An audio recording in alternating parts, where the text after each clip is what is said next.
오늘 우리에게 주시는 하나님의 말씀은 누가복음 12장 27절부터 34절 말씀입니다. 신약 성경 누가복음 12장 27절부터 34절 말씀, 개역 개정과 새번역으로 한 번씩 교독하도록 하시겠습니다. 누가복음 12장 27절 개역 개정입니다. 교독하시겠습니다. 백합화를 생각하여 보라. 실도 만들지 않고 짜지도 아니하느니라. 그러나 내가 너희에게 말하노니 솔로몬의 모든 영광으로도 입은 것이 이 꽃 하나만큼 훌륭하지 못하였느니라. 오늘 있다가 내일 아궁이에 던져지는 들풀도 하나님이 이렇게 입히시거늘 하물며 너희일까 보냐. 믿음이 작은 자들아. 너희는 무엇을 먹을까 무엇을 마실까 하여 구하지 말며 근심하지도 말라. 이 모든 것이 세상 백성들이 구하는 것이라. 너희 아버지께서는 이런 것이 너희에게 있어야 할 것을 아시느니라. 다만 너희는 그의 나라를 구하라. 그리하면 이런 것들을 너희에게 더하시리라. 적은 무리여 무서워 말라. 너희 아버지께서 그 나라를 너희에게 주시기를 기뻐하시느니라. 너희 소유를 팔아 구제하여 낡아지지 아니하는 배낭을 만들라. 곧 하늘에 둔 바 다함이 없는 보물이니 거기는 도둑도 가까이 하는 일이 없고 좀도 먹는 일이 없느니라. 너희 보물 있는 곳에 너희 마음도 있으리라. 아멘. 세번역으로 우리 한 번 더 교독하도록 하겠습니다. 27절 여러분들 읽어주시겠습니다. 시작. 백합꽃이 어떻게 자라는지를 생각해 보라. 수고도 하지 아니하고 길쌈도 하지 않는다. 그러나 내가 너희에게 말한다. 자기의 온갖 영화로 차려입은 솔로몬도 이 꽃 하나만큼 차려입지 못하였다. 믿음이 적은 자들아, 사람들아, 오늘 들에 있다가 내일 아궁이에 들어갈 풀도 하나님께서 그와 같이 입히시거든 하물며 너희야 더 잘 입히지 않으시겠느냐. 그러므로 너희는 무엇을 먹을까 무엇을 마실까 하고 찾지 말고 염려하지 말아라. 이런 것은 다 이방 사람들이 추구하는 것이다. 너희 아버지께서는 이런 것이 너희에게 필요하다는 것을 아신다. 그러므로 너희는 그의 나라를 구하여라. 그리하면 이런 것들을 너희에게 더하여 주실 것이다. 두려워하지 말아라. 적은 무리여 너희 아버지께서 그의 나라를 너희에게 주시기를 기뻐하신다. 너희 소유를 팔아서 자선을 베풀어라. 너희는 자기를 위하여 낡아지지 않은 주머니를 만들고 하늘에다가 없어지지 않은 재물을 쌓아두어라. 거기에는 도둑이나 좀의 피해가 없다. 다 같이 읽겠습니다. 너희의 재물이 있는 곳에 너희의 마음도 있을 것이다. 아멘. 날씨가 많이 포근해졌습니다. 이제 따뜻한 봄날이다라는 느낌이 바로 알 수 있는 그런 때입니다. 마른 나뭇가지에 주변에 봤더니 이렇게 파랗게 새싹이 올라오는 걸 보게 됩니다. 나무에 이제 물이 오를 거고요. 또 곳곳마다 꽃이 피는 일들이 일어날 거라고 생각합니다. 그렇게 물이 오르고 생기가 돋는 것처럼 여러분들의 일상에도 생기가 돋는 일들이 가득하시기를 간절히 축복합니다. 그런 마음으로 서로 인사 한번 나누실까요? 봄날 만끽하십시오. 우리 비대면으로도 함께 하신 여러분들에게도 이 봄날을 만끽하고 그렇게 누릴 수 있는 그러한 삶의 평안이 가득하시기를 간절히 축복합니다. 오늘 이번 주 지나면서 그저께 있었던 일입니다. 제 아내가 그 아들 졸업하기 전에 고등학교 다닐 때 그 저희 아이의 친구 엄마들끼리 모이는 그런 모임들이 있는데 마침 이 졸업하고 이번에 이제 한번 보자 해서 갔었습니다. 그래서 그 모임에 갔더니 아이들마다 이제 그동안은 2월 말 3월 초까지는 아이들마다 입시의 결과가 이제 확정이 되고 난 다음이니까 그동안 수고했다고 서로가 또 서로 격려하고 서로 자축하는 그런 모임이었습니다. 그래서 그 시간을 정해서 이제 갔는데요. 그 중에 어느 우리 아이의 친구 엄마가 저희 아내에게 이렇게 물었다고 합니다. 앉자마자 이렇게 물었다고 합니다. 의연이 엄마, 의연이는 원서 쓸 때 어느 컨설팅에 가서 상담 받았나요? 라고 물었던 거죠. 왜냐하면 대부분의 많은 경우에는 그 원서를 쓸 때, 특히나 정시 원서를 쓸 때 그렇게 컨설팅을 받고 또 그 상담에 따라 좀 조율을 하고 원서를 쓰는 경우가 많기 때문에 그렇죠. 그 질문에 저희 아내는 저희는 컨설팅을 받으러 가지 않았습니다. 의연이가 마지막 최종 결정을 나는 여기 쓸 거야 하고 그렇게 결정을 해서 들어가는 겁니다 라고 답을 했던 거죠. 그게 사실이었고요. 그랬더니 그렇게 질문했던 엄마가 그 이야기를 듣고 그 질문하고 또 주변의 사람들이 그 이야기를 듣고 그 이야기를 들은 어느 엄마가 이렇게 답을 하는 거예요. 와, 의연이가 사주가 참 좋은가 봐요. 이렇게 이야기를 하는 거죠. 그러니까 컨설팅도 받지 않고 상담도 받지 않았는데 이렇게 학교를 들어갈 수 있었던 그의 의미는 사주가 좋아서 그랬나 보다라고 이야기를 하던 거죠. 왜냐하면 그 엄마는 평상시에도 아이를 위해서 사주를 보러 가고 또 그 어떤 문제가 생기면 늘 그 상황 가운데 지금 운기가 뭔지 또 이때 내가 뭘 피해야 되는지 전보러 가는 일이 그 엄마에게는 늘 문제에 대한 해결책이었고 또 그 모든 일에 대한 관점이 바로 그렇게 서 있기 때문에 그랬던 거죠. 저희와는 너무나 거리가 먼 이야기였습니다. 그 이야기를 듣고 저도 들으면서 이렇게 웃을 수밖에 없었는데요. 똑같은 입시를 치르면서 똑같은 시기에 그렇게 같은 친구들끼리 그 진학을 위해서 준비를 하는데 사람들은 다 제각각 그 일에 대해서 해결책을 다르게 생각하고 있고 다른 방법과 다른 도구를 가지고 그렇게 나아가고 있구나 이런 생각을 하게 되었습니다. 여러분 비단 입시뿐일까요? 아마 아까 말씀드린 대로 저희 아들의 친구 어머니는 아마도 입시뿐만 아니라 또 다른 일이 일어날 때도 분명히 전보로 사주가 어떻게 되는지 지금 상황이 맞는지 뭘 피해야 되는지를 늘 그 사주 안에서 해결하려고 하지 않을까라는 생각을 하게 되었습니다.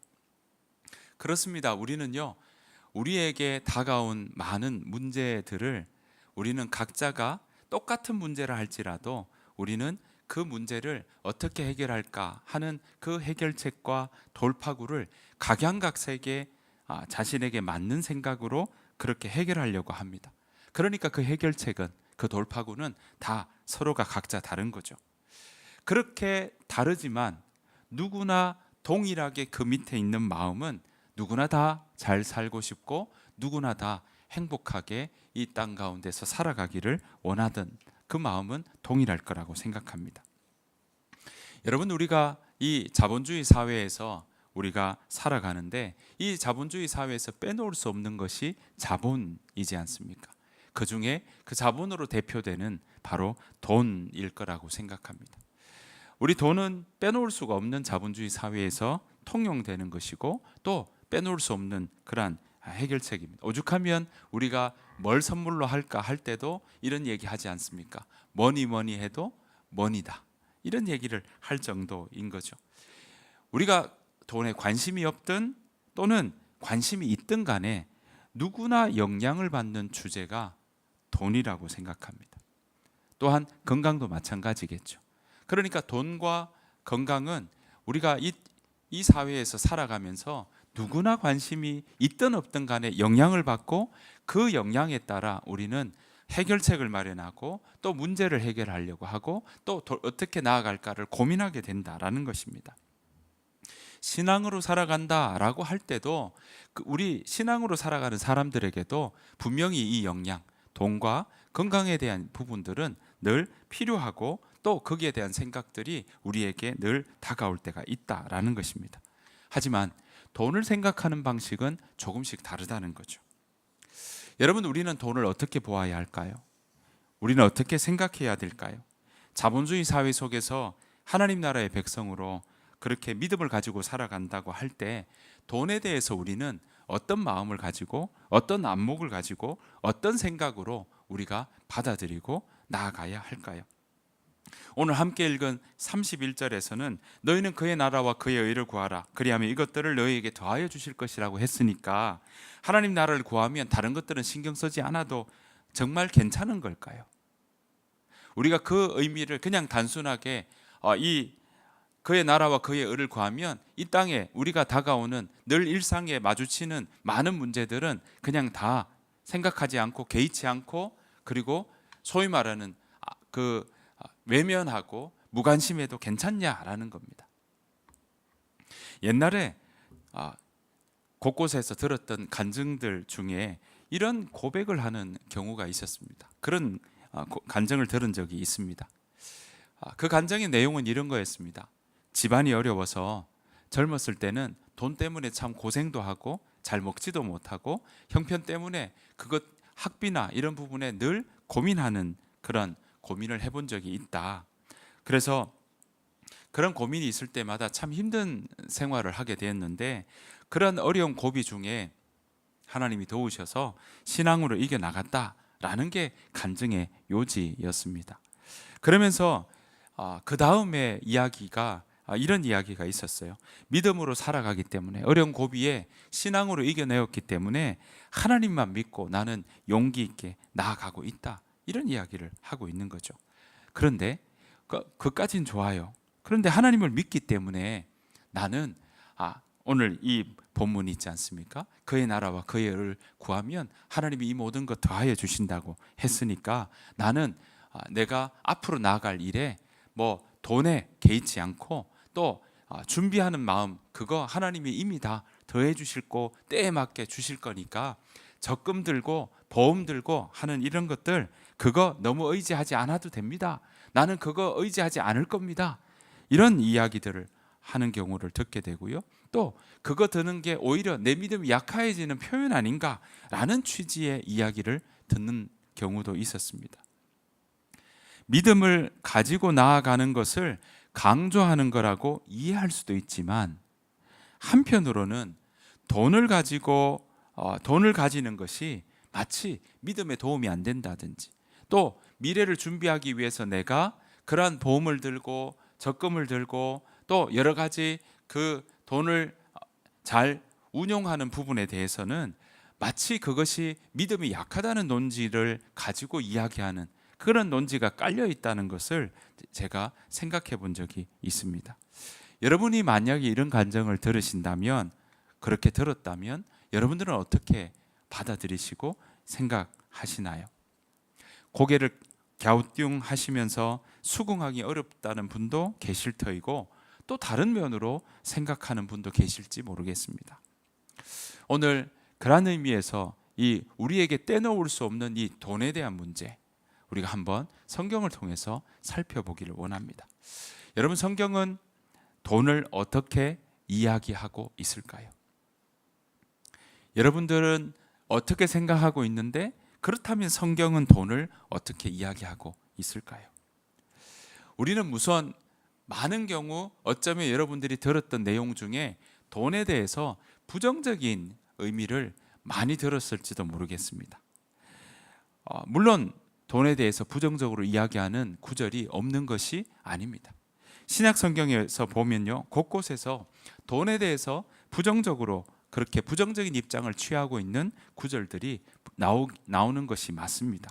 자, 누가복음 16장 13절 말씀인데요. 제가 읽어보겠습니다. 한 종이 두 주인을 섬기지 못한다. 그가 한쪽을 미워하고 다른 쪽을 사랑하거나 한쪽을 떠받들고 다른 쪽을 업신여길 것이다. 너희는 하나님과 무엇을? 재물을 함께 섬길 수 없다. 자, 누가복음 12장 15절도 같이 읽어보겠습니다. 이건 같이 한번 읽어보겠습니다. 시작. 그들에게 이르시되 삼가 모든 탐심을 물리치라. 사람의 생명이 그 소유에 넉넉한데 있지 아니하니라. 자, 두 구절 보시면 하나님과 재물을 마치 반대의 입장에 대척점에 이렇게 두고 말씀하고 있는 걸 보게 됩니다. 그리고 소유에 대한 부분들을 소유가 그 부분에 마치 소유를 가지는 게 탐심하는 게 그거 물리쳐라라고 이야기하는 것을 통해서 마치 우리가 뭘 가진다는 것 자체가 부정적인 면이구나라고 생각하는 뉘앙스를 우리에게 던져주는 것으로 보이기도 합니다. 구약 성경에서도요, 돈에 대한 부정적인 표현과 뉘앙스는 우리가 쉽게 찾아볼 수 있습니다. 아모스 2장 6절 말씀인데요, 쉬운 성경 버전으로 한번 읽어보겠습니다. 같이 읽겠습니다. 시작. 여호와께서 말씀하셨다. 이스라엘이 죄를 많이 지었으므로 내가 그들을 심판하겠다. 이는 그들이 은을 받고 의로운 사람을 팔았으며 가난한 사람을 신발 한 켤레 값에 팔았기 때문이다. 자, 아모스 5장 11절에도 이런 말씀 나옵니다. 같이 읽습니다. 너희는 가난한 사람을 짓밟으며 그들에게서 강제로 세금을 걷어들인다. 너희가 다듬은 돌로 멋진 집을 지어도 거기에서 살지 못할 것이다.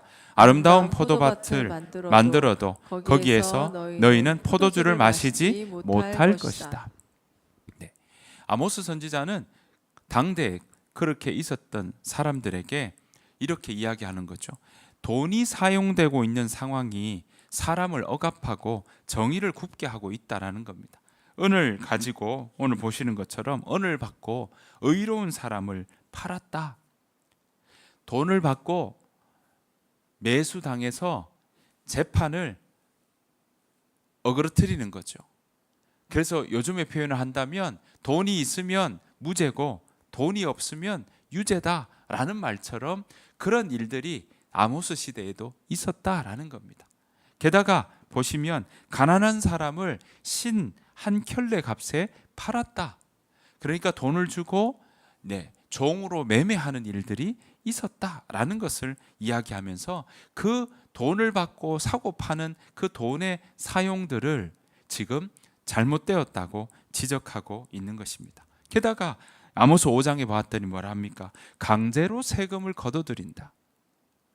세금을 걷어들이는 부분에 대해서, 돈을 걷어들이는 모습에 대해서 지금 강제로 하는 그 모습을 비판하고 있습니다. 이처럼 어쩌면 이렇게 부정적인 입장에서 보는, 돈에 대해서 부정적인 입장에서 보는 이런 모습들에게 익숙하게 느껴질지도 모르겠습니다. 그런데 돈에 대해서요, 이렇게 부정적인 입장도 나오지만 성경에는 돈에 대해서 긍정적으로 말씀하시는 구절들도 나오는 것입니다. 대표적으로 여리고에 사는 세관장 삭개오의 이야기에서 찾아볼 수 있습니다. 누가복음 19장 8절 9절 말씀입니다. 같이 읽습니다. 시작. 삭개오가 일어서서 주님께 말하였다. 주님 보십시오. 내 소유의 절반을 가난한 사람들에게 주겠습니다. 또 내가 누구에게서 강제로 빼앗은 것이 있으면 4배로 하여 갚아 주겠습니다. 예수께서 그에게 말씀하셨다. 오늘 구원이 이 집에 이르렀다. 이 사람도 아브라함의 자손이다. 삭개오가 예수님을 만난 후에 자신 소유의 절반을 가난한 사람들에게 주겠다라고 지금 약속하고 있는 대목입니다. 그랬더니 예수님이 그 이야기를 듣고는 뭐라고 이야기하십니까? 오늘 구원이 이르렀다, 이렇게 이야기합니다. 그러니까 돈의 사용에 대한 부분들을 소유로 표현되는 돈이 삭개오의 구원과 연결되는 모습들을 우리는 볼 수 있습니다. 여러분, 구약 성경에도 돈에 대한 긍정적인 입장은 곳곳에서 나옵니다. 자, 전도서 5장 9절인데요. 같이 한번 보실까요? 5장 19절입니다. 같이 읽겠습니다. 시작. 하나님께서 재산과 부를 주시고 또 그것들을 누리게 해 주실 때 자기 몫을 받아서 자기 하는 일에 즐거워하는 것이 바로 하나님의 선물이다. 여러분 보십시오. 재산과 부를 누가 주신다고요?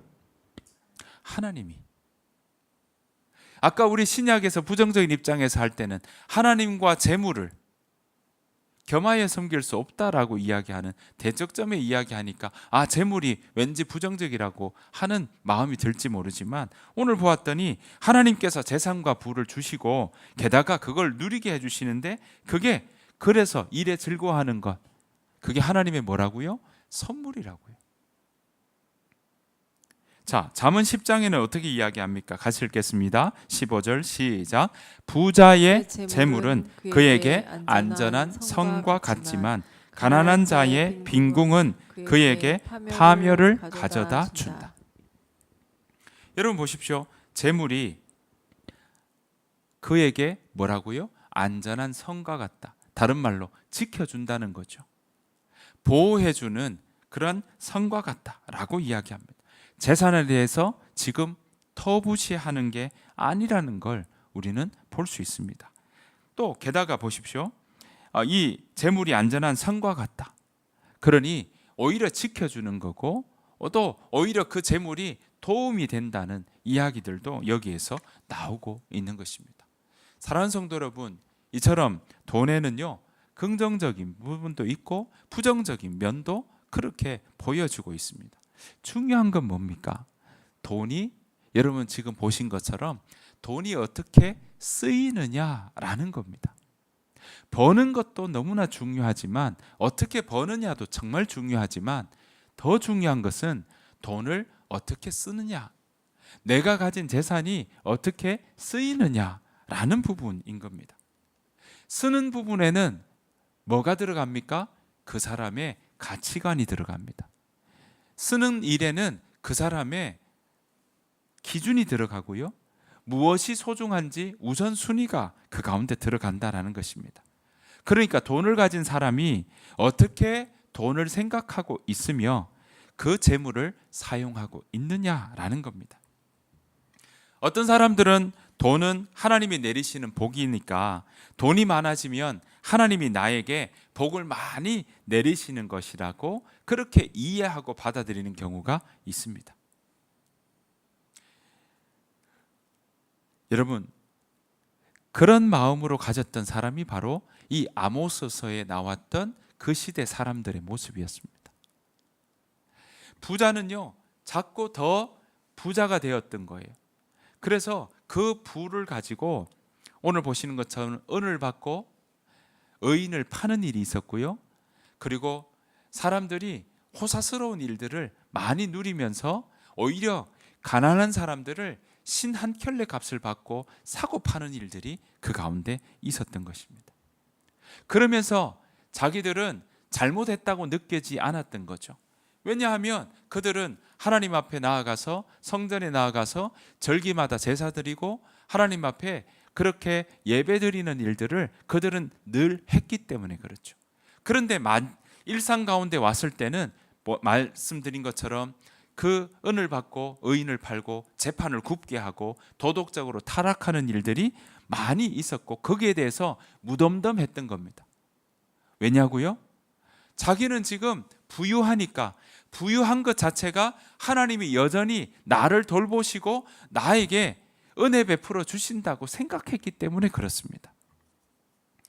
그러니까 재산을 많이 가진 사람들은 자기의 재산의 그 양이 하나님이 복 내려주신 양과 동일하다라고 생각했기 때문에 내 재산이 줄지 않았으니까 내가 잘못하는 일이 없구나, 내가 지금 도덕적으로 타락하는 거 이거 타락이 아니야, 여전히 하나님 나에게 복을 주시고 계셔 라고 생각하고, 그래서 재판관 매수해서 자신에게 유리하게 판결 내리게 만들고 사람들을 그렇게 사고 파는 일에 정말 의라는 건 하나도 찾아볼 수 없는 일을 하더라도 전혀 부끄럽게 생각하지 않았다라는 것입니다.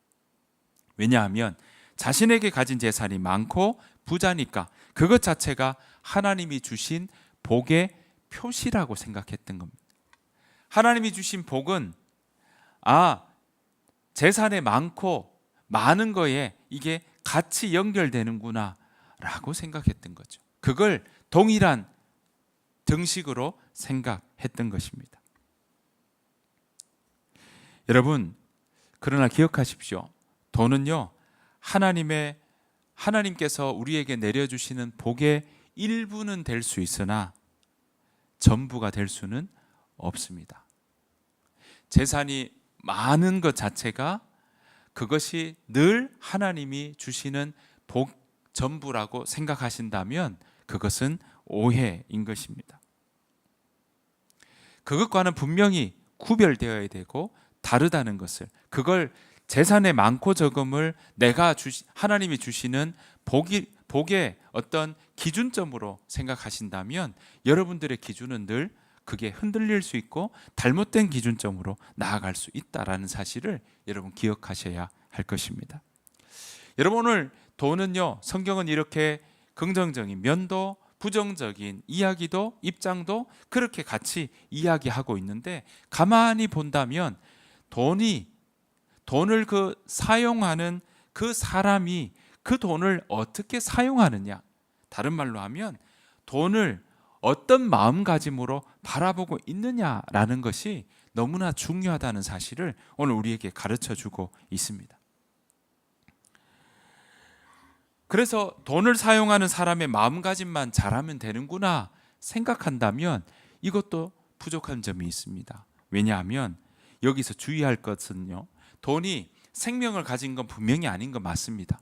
사람의 마음가짐이 중요한 건 분명히 맞는데, 돈이 생명체가 아니지만, 살아 움직이는 것이 아니지만, 때로는 이 돈이 무서운 힘으로 우리를 조정할 수 있고 움직이게 만들고 우리를 막 흔들어 놓는 일들이 일어날 수 있다라는 것입니다.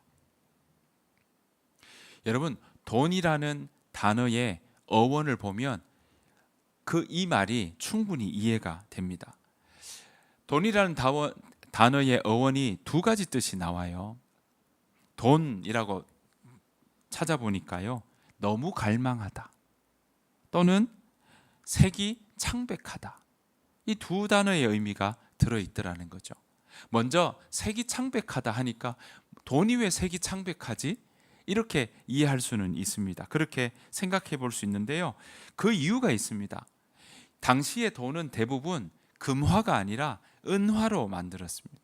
은을 가지고 이야기를 했던 거죠. 여러분, 은색 보면 어떻습니까? 어떻게 보면 그게 때가 끼고 여러분들 이렇게 녹이 쓸면 왜 은수저 이런 거 보면 왜 이렇게 누리끼리하게 보이면 창백하게 보이는 것처럼 보이지 않습니까? 그러니까 당시 고대 사회에서는요, 은이 화폐 교환의 표준 수단이었고요, 또 은을 많이 가지고 있는 것이 부의 척도였기 때문에 그렇습니다. 게다가 무역이든 또 서로 상호 간에 그런 재물을 서로 바꾸든 서로 물건을 통용하는 그 많은 부분에도 은화를 많이 사용했기 때문에 그렇습니다. 그래서 아모스서에도 뭐라 합니까? 은을 받고 의인을 판다 라는 말들도 바로 여기에서 그렇게 언급되고 있는 것입니다. 그렇다고 하면 돈의 의미는 색이 창백하다는 건 원래 생긴 것에 대한 의미라고 따진다면 그 앞에 나오는 너무 갈망하다라는 의미가 돈이 가지는 속성, 돈이 가지는 그 힘의 모습들을 우리에게 가르쳐주고 있는 것입니다. 여러분, 돈은요, 갈망하게 만든다는 겁니다. 돈 자체가 사람으로 하여금 갈망하게 만든다는 겁니다. 돈은 그 갈망으로 사람을 자꾸 갈망하게 만들어서 그 갈망으로 사람을 어떻게 해요? 움직이게 만드는 거예요. 그래서 충분하다는 마음보다는 어떻습니까? 더 벌고 싶은 거죠. 이걸로는 안 돼. 내가 더 갈망하고 싶어. 더 갈망하게 만드는 것 자체가 돈이 가지는 속성이라는 사실입니다. 더 벌고 싶은 마음이 자꾸 들게 만들면서 때로는 더 벌고 싶은 마음이 더 강하면 어떻습니까? 수단과 방법을 가리지 않고 그 사람을 움직이게 만드는 거죠. 다른 말로요, 그 사람을 조종하게 만드는 겁니다. 돈이 가만히 보면 내가 돈을 버는 것 같지만 돈이 나를 움직이고 조정해서, 그래서 돈으로 누리며 사는 인생이 아니라 돈에 매여 사는 인생, 돈만 따라가는 인생을 살아가도록 돈은 그렇게 우리를 만들어 갈 수 있다라는 것입니다. 그러니까 그런 의미에서 본다면 돈은요, 그저 중립적이어서 사람이 그저 이것만 잘 마음 다스려서 쓰면 괜찮다라고 생각할 수 있지만 아니요, 오히려 그것보다 더 돈이 가지는 속성과 그것이 통용되는 사회 속에서의 힘의 논리가 작용되다 보니 이것 자체가 오히려 사람을 움직이게 만들고 또 조종하게 만들고 거기에 매여 살게 하는 힘까지 가지고 있다라는 것입니다. 그래서 예수님은요 이렇게 말씀하셔요. 자, 누가복음 12장 34절 말씀입니다. 같이 한번 읽겠습니다. 시작. 너희 보물이 있는 곳에는 너희 마음도 있으리라. 자, 너희 뭐가요? 보물이 있는 곳에 뭐가 있다고요? 마음이 있다고요. 우리가 보물 하면 어떻습니까? 보물 하면 우리가 생각한 여러분들의 보물 하면 마치 그 귀중품, 귀금속 이런 것들을 우리가 보물이라고 생각할 수 있고 지금으로 따진다면 뭐 돈도 보물일 수 있고 여러분들의 부동산도 보물일 수 있고 또 여러분들이 가지고 있는 재산들 보물일 수 있습니다. 그런데 그 보물이 있는 곳에 마음도 있다고 오늘 예수님은 우리에게 말씀하고 있습니다. 보물을 찾아봤더니 헬라어로 테사우로스라고 하는 단어를 쓰고 있는데 이 의미가 뭔지 아십니까? To put, to place. 뭡니까? 둔다는 겁니다. 마음에 무엇을 두고 있냐라는 겁니다. 네 마음에 두고 있는 그게 보물이란 겁니다. 예수님은 오늘 우리에게 우리는 그저 보물 하면 내가 가지고 있는 거 이거 어떤 사람은 차가 될 수도 있겠고요. 어떤 사람은 보석이 될 수도 있겠고요. 어떤 사람은 재산이 될 수도 있겠고요. 어떤 사람은 자녀가 될 수도 있겠죠. 그런데 오늘 예수님은 우리에게 이야기합니다. 네가 마음에 두고 있는 그게 너한테 보물이야. 그 마음에 돈만이 가득하게 두고 있다면 마음에 가장 깊이 두고 있고 가장 많이 비중을 차지하고 두고 있는 그것이 그 사람에게서는 보물이고 다른 말로요 그게 그 사람을 움직이게 만든다는 겁니다. 다른 말로 하면 그게 우상이 되는 겁니다. 마음에 하나님의 생각을 두지 않게 되면요 물체로 보이지 않아도 이미 마음에서 우상을 그리고 있는 겁니다. 어떤 대상이 없어도 마음속에 하나님의 생각을 두지 않으면 우리는 자꾸 다른 걸로 그려나가고 있는 겁니다. 마음에 어떤 생각을 쌓아나가느냐에 따라 그 사람의 삶의 모습은 달라질 수밖에 없습니다. 마음에 뭘 두느냐에 따라 그 사람의 방향이 결정되기 때문에 그렇습니다. 여러분, 하나님께서 나를 향한 어떤 생각을 가지고 계실까? 그 생각을 쌓아가는 것 자체가 여러분, 그게 바로 하나님을 만나는다라고 표현할 수 있습니다.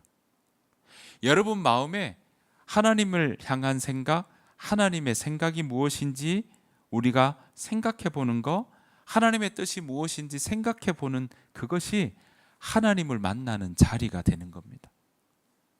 여러분 마음에 하나님을 향한 생각을 두지 않으면 우리는요, 다른 걸로 채우면 그건 우리를 자유롭게 하는 게 아니라 우리를 옥죄게 만든다는 거예요. 근데 하나님은 하나님에 대한 생각을 우리에게 채우게 되면 그 생각은 우리로 하여금 자유하게 만들어 준다는 거죠.